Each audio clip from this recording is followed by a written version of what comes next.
Mabes Polri mengakui ada anggota Densus 88 yang diamankan karena menguntit Jampitsus Kejaksaan Agung Febri Adriansyah. Kadif Humas Polri Irjen Sandi Nugroho menyebut anggota Densus 88 yang menguntit Jampitsus telah dijemput dan diperiksa Biro Paminal Propam Polri. Dari hasil pemeriksaan Propam Polri menyatakan tidak ada pelanggaran etika, disiplin ataupun pelanggaran pidana yang dilakukan anggota Densus itu.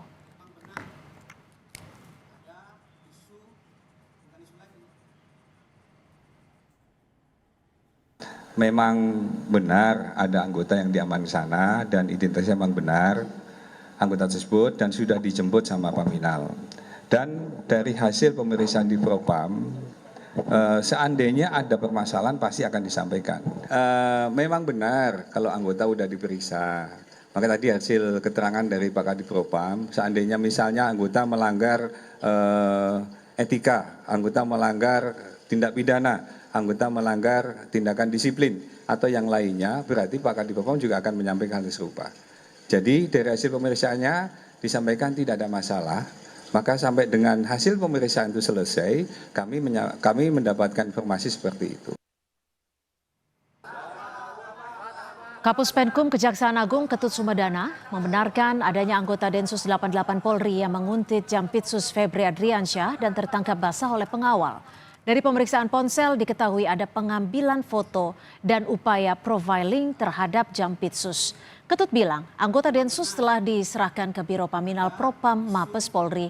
Sementara persoalan penguntitan Jampitsus telah diselesaikan oleh Jaksa Agung dan Kapolri. Memang benar ini dari teman-teman Densus sehingga kita serahkan kepada Paminal Mabes Polri karena mereka di bawah Mabes Polri. Satu. Yang kedua, di kejaksaan ini penyidik sudah terbiasa menghadapi suatu ancaman dan tekanan. Ada pengambilan foto dan sebagainya ketika kita periksa, kita lihat HP-nya yang bersangkutan ada profiling daripada Pak Jampitsus. Itu rangkaian semuanya ya sudah dilaporkan kepada pimpinan, pimpinan sudah menyelesaikannya dengan baik. Ya. Para pimpinan Kapolri, Pak Kapolri dan Pak Jaksa Agung sudah ketemu. Ya, tentunya kita di sini harus dengan kepala dingin menyelesaikan perkara ini agar lembaga dan negara yang besar ini tidak terganggu dengan hal-hal yang seperti ini. Tujuan penguntitan yang dilakukan anggota Densus 88 anti teror Polri kepada Jaksa Agung Muda Pidana Tindak Pidana Khusus atau Jampitsus Febri Adriansyah masih belum terjawab. Polri dalam kasus ini seakan-akan masih tertutup soal tujuan penguntitan dan siapa yang memberikan perintah di tengah perkara komoditas timah yang kini sedang ditangani Kejagung. Mengapa Polri seakan tertutup bahkan menyatakan jika hal ini sudah diselesaikan setelah Kapolri dan juga Jaksa Agung bertemu di Istana Senin lalu. Kita bahas bersama Usman Hamid, Direktur Eksekutif Amnesty, dan juga Komjen Purnawirawan Ugroseno, Wakapolri periode 2013-2014. Selamat petang Pak Usman dan Komjen Ugro, terima kasih sudah bergabung bersama kami di Kompas Petang. Terima kasih, selamat petang. Ya. Pak Ugro, saya berangkat dari pernyataan kepolisian Kadif Humas bahwa tidak ada pelanggaran etika, disiplin ataupun pidana. Apakah ini artinya ada perintah terkait penguntitan atau profiling? Ya, kalau sudah dinyatakan seperti itu, berarti persoalan sudah selesai ya, kan nggak ada masalah, ya kan? Saya juga tidak bisa berbeda sama Kadif Humas sama Mabes Polri. Jadi bagi saya kita ikuti perkembangan selanjutnya apa yang dilakukan Polri itu saja. Oke, jika disebut tidak ada pelanggaran pidana, bagi masyarakat awam ataupun warga saja yang melakukan penguntitan itu sudah bisa dikenakan pasal, Pak? Ya, biasanya kalau tahun-tahun 86, 87 waktu itu saya juga pernah pegang pasukan ya. Jadi ada kenakalan remaja, bintara-bintara remaja itu menagih utang misalnya gitu. Itu oknum ya, oknum. Jadi mereka membawa senjata karena tidak punya senjata genggam, mereka bawa senjata M16 yang dilipat sampai 3 bagian kemudian dimasukkan dalam tas. Tapi tidak ada pelurunya. Nah, setelah dilaporkan oleh orang yang merasa resah, diambil kesatuannya ditindak di situ. Jadi saya melihatnya ini bagian dari kenakalan remaja. Jadi secara institusional mungkin kecil sekali kalau terjadi peristiwa seperti itu adalah langkah-langkah keputusan institusional ya itu saja. Jadi Tapi bagaimana dengan bentuk pertanggungjawaban, ada dugaan pengintaian melalui drone, ada juga konvoy.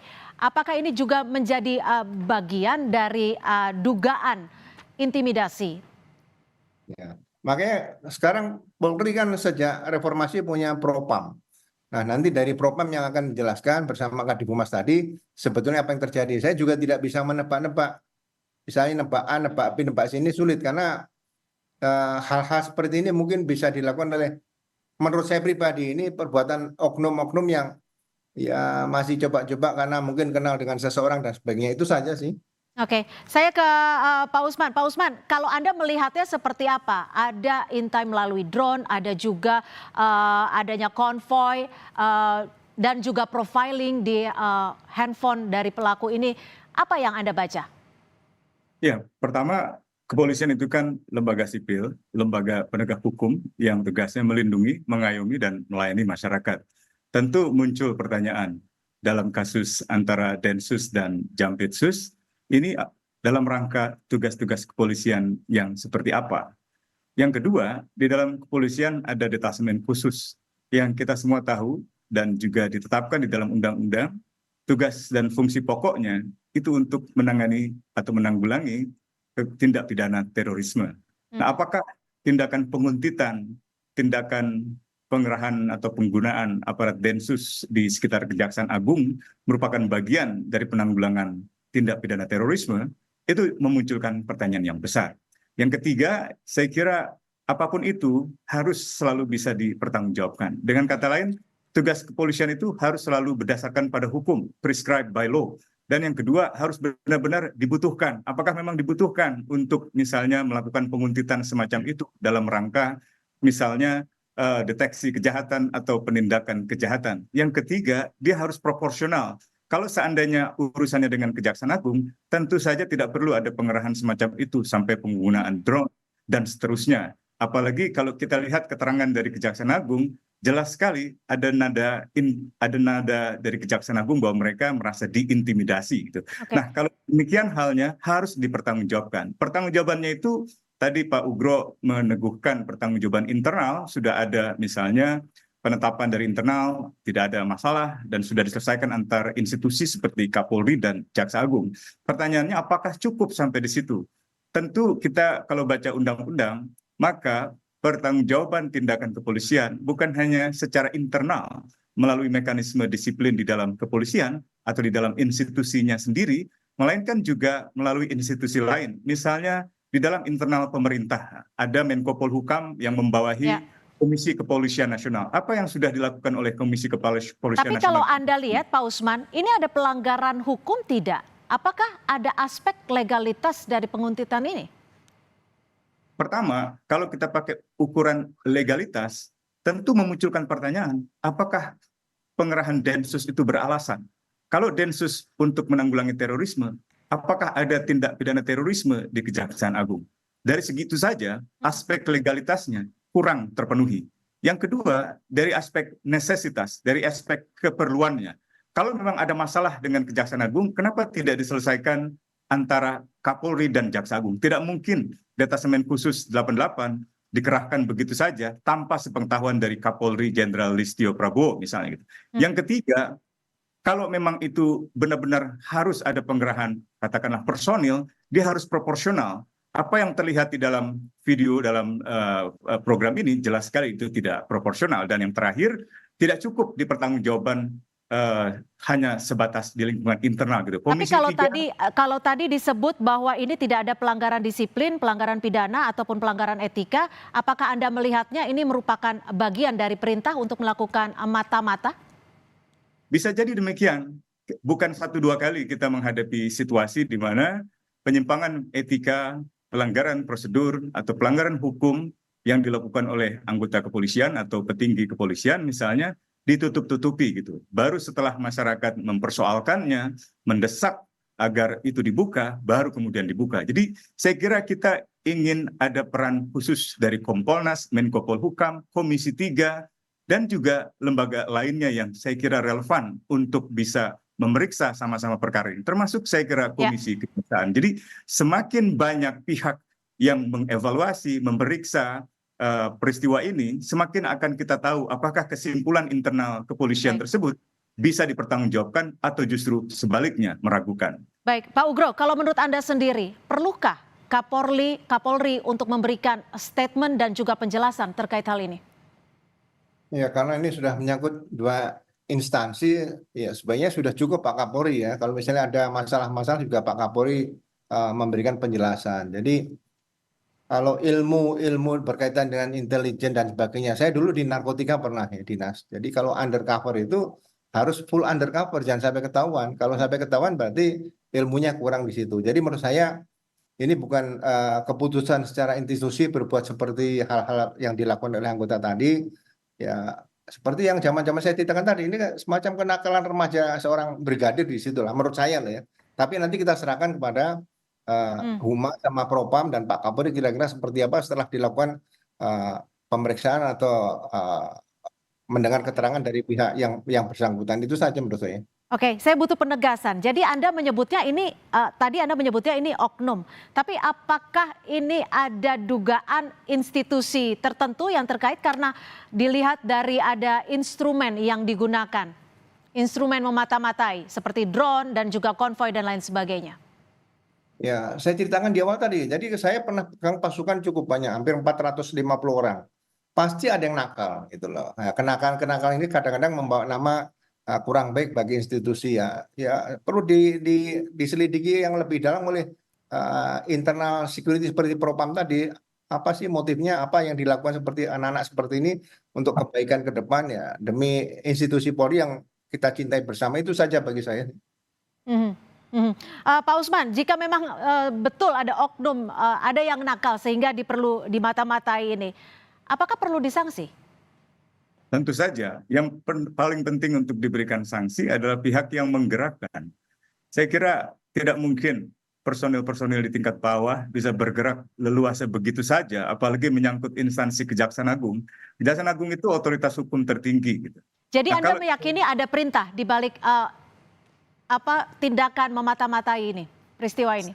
Tidak-tidaknya diketahui. Ini yang saya kira seharusnya tidak terjadi. Kadang-kadang kita tahu ada kejadian di mana misalnya perwira Polri pernah ditahan oleh KPK, lalu ada semacam pengerahan personil Polri untuk mengepung KPK. Pernah juga anggota TNI misalnya ditahan oleh pihak kepolisian, lalu TNI mengerahkan personil untuk mengepung kantor kepolisian. Nah, hal-hal semacam ini sebenarnya merugikan institusi sendiri, merugikan TNI, merugikan Polri, merugikan institusi penegak hukum seperti KPK. Karena itu tidak cukup penyelesaian secara internal, dia harus dibuka secara transparan kepada masyarakat sehingga masyarakat tidak dibingungkan lagi oleh ketegangan antar institusi.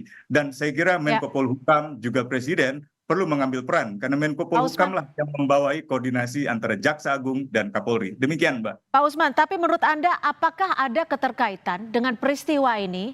Di lain sisi Kejagung juga sedang menangani kasus komoditas timah yang memang juga menjadi sorotan.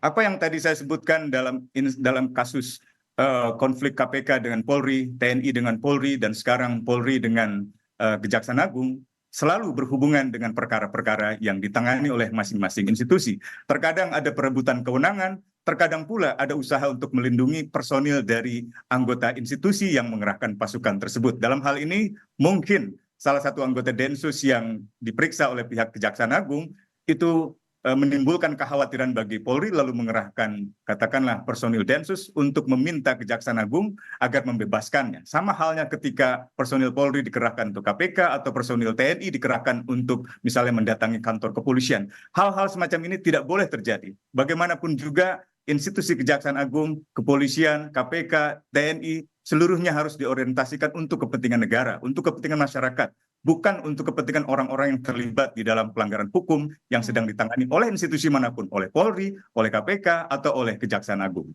Oke, Pak Ugro terakhir, apakah artinya selain Kapolri harus berbicara dan juga Menko Polhukam harus berbicara? Karena kalau dari pengalaman Anda, ini pelaku berpangkat Bribda, atasannya biasanya tahu tidak nih?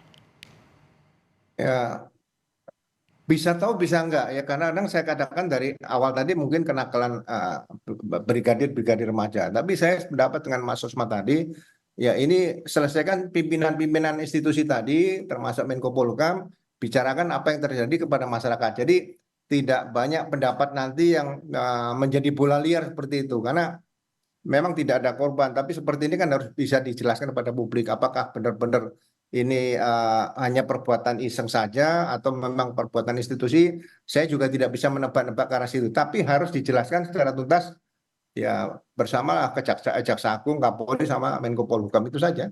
Baik, terima kasih Komjen Purnawirawan Ugroseno, Wakapolri 2013-2014, dan juga Pak Usman Hamid, Direktur Eksekutif Amnesty, sudah memberikan perspektifnya sore hari ini di Kompas Petang. Selamat sore.